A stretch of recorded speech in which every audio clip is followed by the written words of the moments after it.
Hello friends, मैं हूं अनुपम शर्मा और आज हम बात कर रहे हैं पॉल्यूशन इन इंडिया। तो उसके कॉजेस के बारे में बात करेंगे, रेमेडीज के बारे में बात करेंगे। तो सबसे पहले हमको ये जानना है कि पॉल्यूशन है क्या। देखो, आप जब सवेरे सवेरे घर के बाहर झांकते हो खिड़की से बाहर, तो आपको लगता है कि धुंध है, पर या और आपको लगता है कि धुंध हो रही है बहुत ज्यादा, पर वो धुंध नहीं है, स्मॉग है। स्मॉग का मतलब ये है कि पॉल्यूशन है। एयर में डस्ट के पार्टिकल्स होते हैं, पोलन के पार्टिकल्स होते हैं और मटेरियल के पार्टिकल्स होते हैं, जिसकी वजह से आपको धुंध जैसी दिखाई देती, मगर वो स्मॉग है या पॉल्यूशन। तो ये एयर पॉल्यूशन है। तो पॉल्यूशन की अगर हम डेफिनेशन देखें तो वो कहते हैं pollution refers to activities of production and consumption which effects purity of air and water. कहने का तात्पर्य ये है कि जो एक्टिविटीज प्रोडक्शन में होती हैं, यानी जो भी प्रोडक्शन एक्टिविटीज की जा रही हैं, कंजम्पशन एक्टिविटीज की जा रही हैं, उनसे एयर की प्योरिटी और वाटर की प्योरिटी इफेक्ट होती है, या यूं कहें कि खराब हो जाती है। तो उसको हम पॉल्यूशन बोलते हैं। तो पॉल्यूशन तीन तरह से हो सकता है: air pollution, water pollution and noise pollution. और इसके बारे में हम डिटेल में बात करेंगे। अब हम कर रहे हैं causes of air pollution. Air pollution या वायु प्रदूषण क्यों होता है? सबसे पहला जो यूज वो है कारण है, वो इंडस्ट्रियल एमिशंस है। यानी कि जो इंडस्ट्रीज हैं वो प्रोडक्शन में एनर्जी के लिए कोल यूज करती हैं, कोयले को यूज करती हैं, जिससे कि धुआं निकलता है और वो बड़ा जहरीला होता है। तो इसलिए ये जो इंडस्ट्रीज की चिमनी से धुआं निकलता है, ये पॉल्यूशन पैदा करता है। तो ये सबसे बड़ा कारण होता है।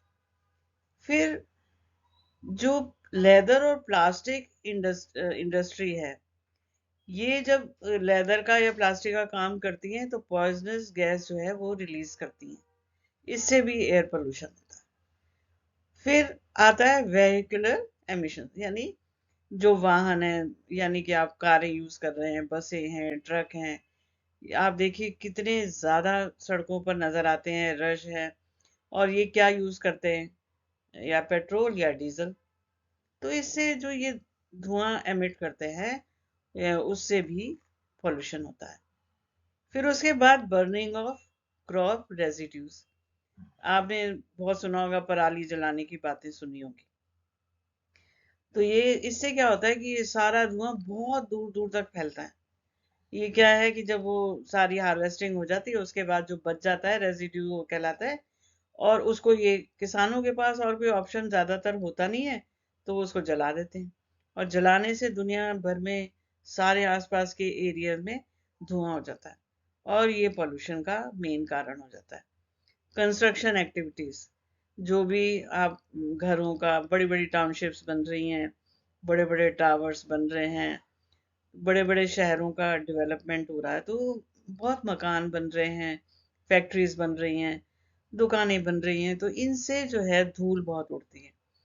तो इन सब से जो है एयर पोल्यूशन होता है। अब हम बात करेंगे कॉजेज ऑफ वाटर पोल्यूशन। तो पानी में प्रदूषण के कारण के बारे में बात कर रहे हैं। इंडस्ट्रियल एफ्लुएंट्स क्या है? कुछ इंडस्ट्रीज जो है केमिकल्स का यूज करती है प्रोडक्शन में।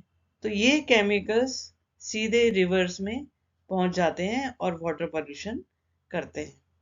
उसके अलावा जो डोमेस्टिक सीवेज और सॉलिड वेस्ट है, ये भी सारा अल्टीमेटली रिवर्स में चला जाता है, ये भी रिवर्स में जाता है।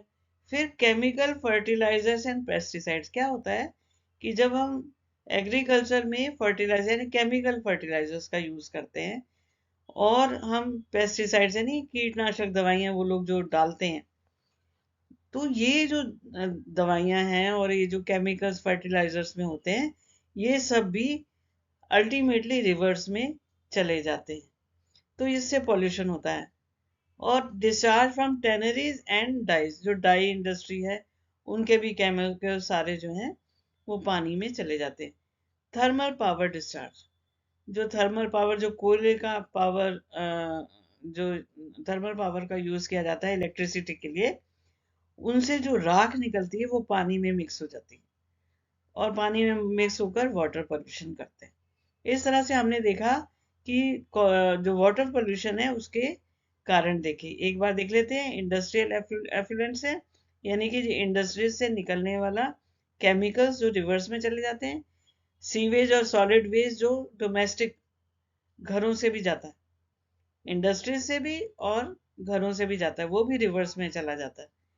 केमिकल फर्टिलाइजर्स और पेस्टिसाइड्स, केमिकल फर्टिलाइजर्स जो रासायनिक खाद आप इस्तेमाल करते हैं, और कीटनाशक दवाइयाँ, पेस्टिसाइड्स, ये सब भी जब वाटरिंग होती है उसको करते हैं तो ये सारा भी अल्टीमेटली पानी को दूषित कर देता है। Discharge from tanneries and die, जो डाई इंडस्ट्री डाई करने वाली, वो भी केमिकल्स सारे डिस्चार्ज होते हैं, नदियों में हो जाते हैं।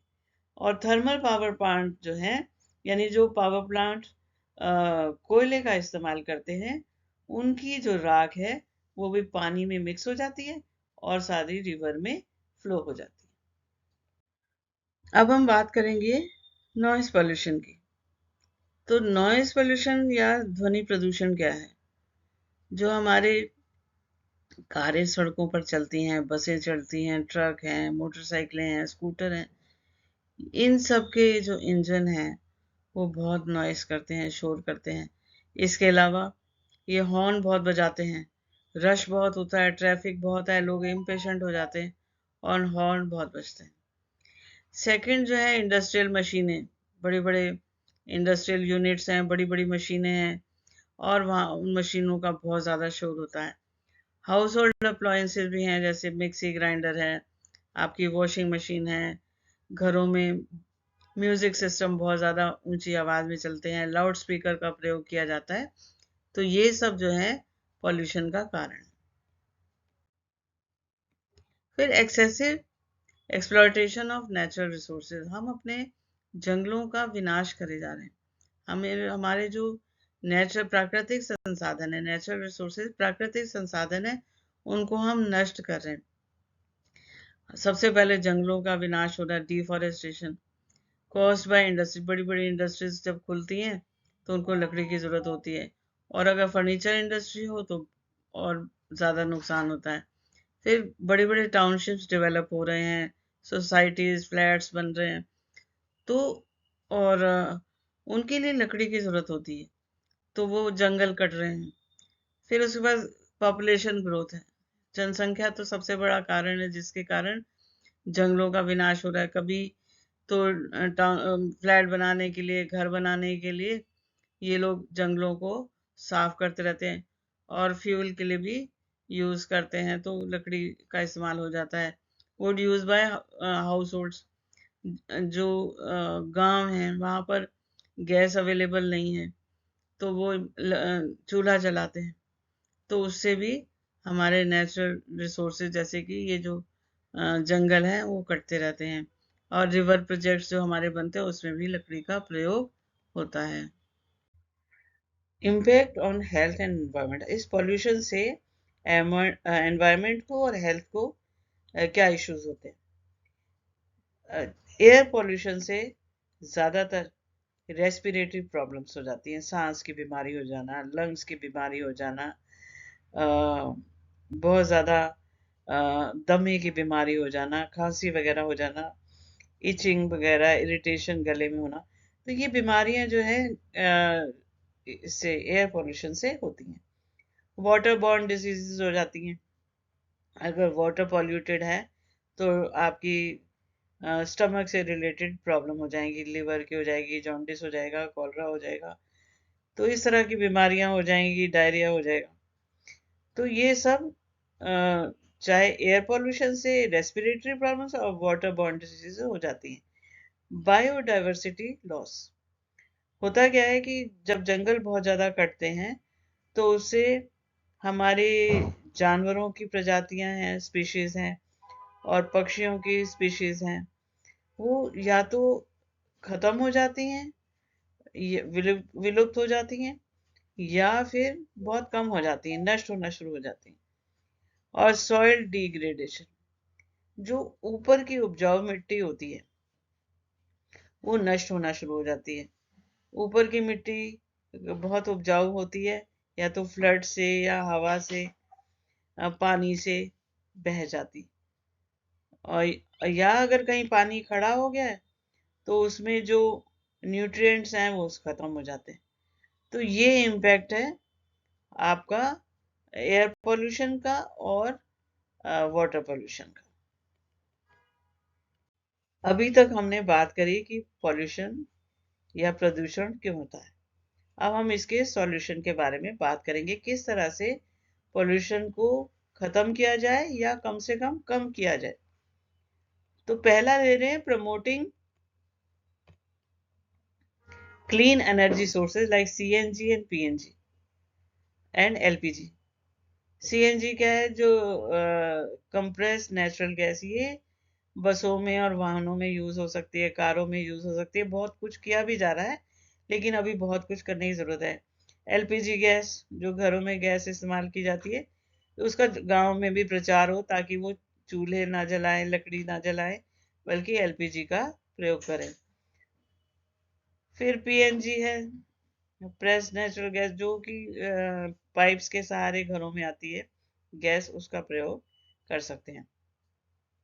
इम्प्रूविंग वेस्ट मैनेजमेंट, जो वेस्ट मैनेजमेंट है, अगर इंडस्ट्रीज हैं तो उनको केमिकली ट्रीट किया जा सकता है, और अगर वो एग्रीकल्चर है तो उससे कंपोस्ट या खाद बनाई जा सकती है। प्रमोटिंग पब्लिक ट्रांसपोर्टेशन, ज्यादा से ज्यादा पब्लिक ट्रांसपोर्ट का यूज हो, सुविधाजनक हो, जैसे एसी बसें हो, और जैसे जितनी ज्यादा एसी बसें होंगी, जैसे ये मेट्रो है, दिल्ली में है, और जगह भी शुरू की जा रही है, कई बॉम्बे में है, और जगह भी चलाए जाने का है, तो इनका पब्लिक ट्रांसपोर्ट को इम्प्रूव किया जाए और उनको प्रमोट किया जाए, ताकि ज़्यादा से ज़्यादा लोग पब्लिक ट्रांसपोर्ट का इस्तेमाल करें और प्राइवेट जो व्हीकल्स हैं उनका इस्तेमाल ना करें, ताकि सड़कों पे रश कम हो, तो ना तो एयर पॉल्यूशन हो उनके धुएं से, और ना ही नॉइस पॉल्यूशन। इसी तरह से सोलर एनर्जी को भी प्रमोट किया जा सकता है। हमारे देश में बहुत महीने में, साल में कई महीने बहुत सूरज तेजी से निकलता है, गर्मी पड़ती है, तो हम सोलर एनर्जी का इस्तेमाल कर सकते हैं इलेक्ट्रिसिटी के लिए। फिर है ऑर्गेनिक फार्मिंग, जो केमिकल फर्टिलाइजर्स हैं उनको ना यूज करके आप ऑर्गेनिक फार्मिंग करें, जो ये गोबर वगैरह है इसका इस्तेमाल करें उस खाद के लिए। इंटीग्रेटेड रूरल डेवलपमेंट, इसका मतलब यह है कि देश में गांवों का विकास किया जाए, ताकि ये सब लोग शहरों की तरफ ना भागे।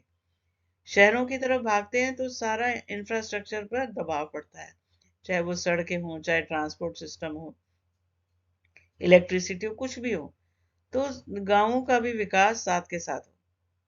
और ऑर्गेनिक फार्मिंग की जाए, जैसे अभी कहा गया कि जो ऑर्गेनिक फार्मिंग है वो केमिकल फर्टिलाइजर्स का इस्तेमाल ना किया जाए।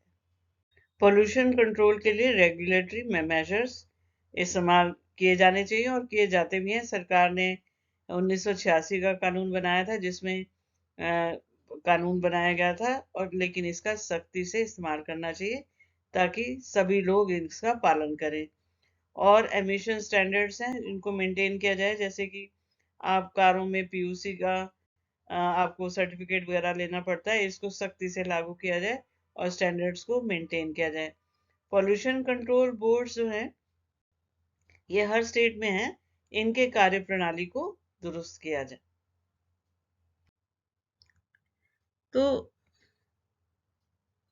कम्युनिटी इन्वॉल्वमेंट पोल्यूशन कंट्रोल में बहुत ज़रूरी है। सरकार का तो काम है, सरकार प्रयास भी कर रही है और प्रयासों की ज़रूरत भी है, लेकिन साथ के साथ नागरिकों में जागरूकता पैदा करना बहुत ज़रूरी है। साफ सफाई के लिए कि कूड़ा कचरा इधर उधर ना फैलाएं, और जहाँ पर कचरा है उसको हटाएं वहाँ से। ऐसे कई एनजीओज हैं जो इसके लिए बहुत काम कर रहे हैं, लेकिन फिर भी सभी नागरिकों को ज़रूरी है कि वो इसके लिए कॉन्शियस हों और जाने कि पॉल्यूशन कैसे है वो कम करने में अपनी सहायता दे सकते हैं।